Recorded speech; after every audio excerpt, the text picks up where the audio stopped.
If it's where the rib's inflamed and you keep doing it, it'll make it sorer. But will it make your injury worse?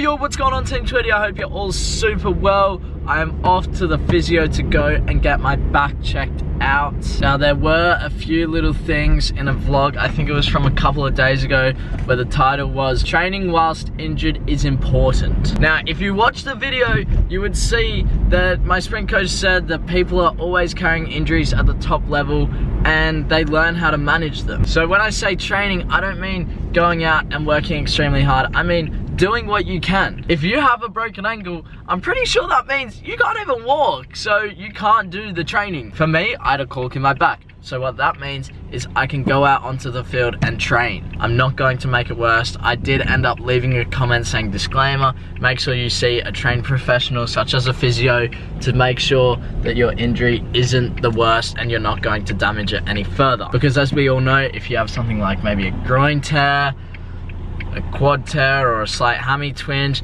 that could make it worse. So you need to be careful with it, of course. It's about using your common sense, but on top of that, it's about getting out and working hard when you can. Pushing your body through those limits, because if it's just soreness or muscle tiredness, or maybe just a cork, you need to push through it. But like I say, see a physio, make sure it's all checked out and good to go. In the future, watch the video, understand it, watch it again if you don't quite agree with it. Because in my sprint session, I didn't go and do sprints. We did 80%, 70%, because that's all I could do. So it's about getting out and continue to train if you can. So off to the physio we go. Let's get this back checked out. Now what we'll do, we'll even take this leg behind you, which opens this up even more, and then this arm, take it up. So that's opening this tight area, okay?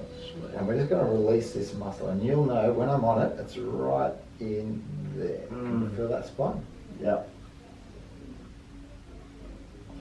Feels amazing though. Yeah, it's good. It's pain, but it's good pain. You know what I mean? Which is the same as the acupuncture. Yeah. Now, the worst thing you can do is try and massage where the rib is, the rib cartilage. Okay. So rib cartilage sits right along that bottom line. Can you feel that here? And if you try and do too much massage around there, you'll actually make it sorer. Okay? Right. So I would even go as far as saying I would be putting an ice pack on that spot here to try and ice the inflamed rib. Yeah. But you can use a heat pack in the back part here where the muscles are tight. So if I do that shooting, for example, will I make it worse? If it's where the rib's inflamed and you keep doing it, it'll make it sorer. But will it make your injury worse? Probably not. Okay. So we got Matt here. He's treated me today. How you going? Hey, how are you? Good. So take us through what the injury is and what it means. All right. So Sheldon's obviously on the field. Someone's come in, slammed him from the back. Knee's gone straight into the back corner of the spine. Yeah. And basically, there's a direct impact, it's a contusion to the actual lower rib. So the floating rib, the number 12 rib, is actually inflamed and irritated, so the rib cartilage that runs along the bottom there.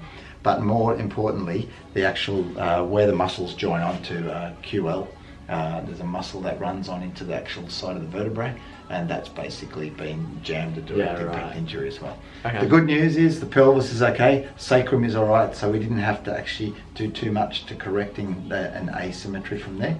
But direct impact takes about 3 to 4 weeks at least. And I just got to live with that pain, really. Unfortunately, I've stuck in my elbows into the glutes and I've released some tender spots, and but you'll find it'll start improving pretty quickly. Alright, I appreciate it. Alright, for that. No problem. See you later. Okay. Big thank you to Matt there. It seems like I've been diagnosed with basically bruised rib cartilage, which is nothing major, nothing serious, and I should be completely fine in a couple weeks. Now, as you saw, he did say don't do the shooting if you can avoid it. So my game plan really is for the next week, maybe in training, don't cross over with my shooting on my right foot. So it'll be a lot of left foot shooting and just avoiding that. But when it comes to the game, man, I'll be playing like I'm 100%. If I need to shoot with my right foot, I'll be shooting with my right foot. There's no stopping me. But yeah, awesome news. I'm so stoked with that. There's so many times in football where you pick up these minor injuries and it could be something which is a lot worse. If that was maybe a centimeter or two higher, maybe he could have cracked my ribs.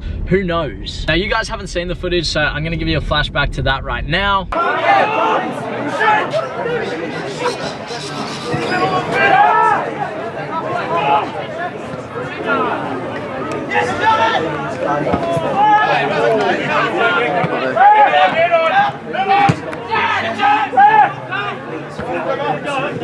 And yeah, that's basically what happened. I was just putting my body on the line. I thought I might have been able to block his clearance. I think it was, I forget. That's that. Some of you guys were saying, Sheldon, I think you might have strained your back. No, it looks to be completely fine in the scheme of things. So with that said, I'm heading off to my first coaching session of the day. This is with a group of 5 kids. I'll be coaching them for an hour and a half, and then I go straight to another session, which I have an hour of, and then that's my coaching done for the entirety. Football, tennis again. Yes, it's under. Benji, come on, show us something good for the camera. Show us a special serve. Nice. Owen, that's 2 in a row. Come on, let's go, Benji. Show us. Nice serve. Good. Touch up. Benji, you're letting us down. What is it, 7-all? Yeah. No. Yeah, 7-all. Let's see what these guys can provide us with. Max. It's so easy. I keep on hitting them. All I'm hearing is excuses right now. I am watching. Yes. Okay, do you want one more try? Okay, we'll give you one more try. Just get that first touch up out of your feet. Couldn't tell ya. 8-6, let's go. Get that first touch up, Max. There you go. Yes. Oh, nice. Nice point. And then we got Kai over there doing his juggling. Very, very far away. I always put a target on him because that's probably the most boring one. If you just go juggle, I say you have to get 15 in however long we do this football tennis for. I don't know, you tell me. Nice. Softer touches, Max. Great drill for Contrive. Showing you guys this one the other day. I always come doing it. Softer, softer. Good. And now it's a race between them, always keeping it competitive. If you just tell them to do this, they're going to be bored. So keeping it competitive. I think these guys are up 4-2. So they're always racing, competitive. There we go.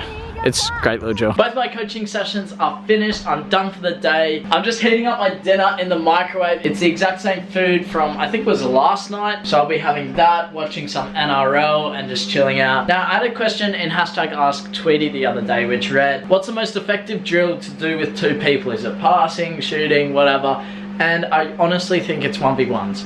If you have a training partner, do 1v1s on top of the other stuff that you're going to do. I had a 5-year-old and I think it was an 8-year-old. I just put them up against each other, put 1 goal on one end, 1 goal on the other end, and I pretty much just let them play. I gave them a few pointers. I said, this is the sort of move you can do. But the thing is, they're in an environment where they're forced to work things out, forced to create new moves. One of them did a pullback, which I've never seen him do before, but because he was in a situation where the guy was to the side of him, he thought, I'm gonna pull it back and turn this way. It's one of the best things. So if you're a coach or if you're just a player and you wanna train, do 1v1s because it's replicated in the game. I can't stress it enough. I'm gonna have my dinner, so I'll catch you guys when I'm in the TV room. So I got my dinner and I randomly turned the TV on to listen to these guys talking about the Japan game versus I don't know who. And they're talking about how Japan just kept the ball at back for the last 10 minutes. I didn't see this game, but look it up on YouTube. Apparently, oh, it was against Poland. And apparently they just kept the ball at the back for the last 10 to secure qualification. Now, what do you guys think about that? Because in my opinion, that's what they needed to do to stay alive. Because if they conceded a goal, here I'm watching it now, Poland are just chilling out, Japan are chilling out. Look, obviously we all want entertaining football, but we all know why, and it's just going to happen. So it's going to be what it is, in my opinion. Let me know your thoughts down in the comments. I'm gonna smash this down. Changing off this, I gotta watch my Sharks. Where are my Cronulla Sharks? If you guys don't know the Sharks, what's wrong with you? Oh, they're drawing 14-all. This isn't good. NRL time, chill out time. Let's get to it. I did not outro the video on that night. I'm so sorry. Going to Wellington, it just made it very difficult, and I've just been busy packing it all. Now, I am here in Wellington. The person who has come to New Zealand with me is here as well, so keep leaving your guesses. Some are right, some are wrong, but you will see them in future vlogs. So anyway, take 20. I'm signing out. Make sure you leave a like and subscribe. And join Jenny. I'll see you next time. Bye.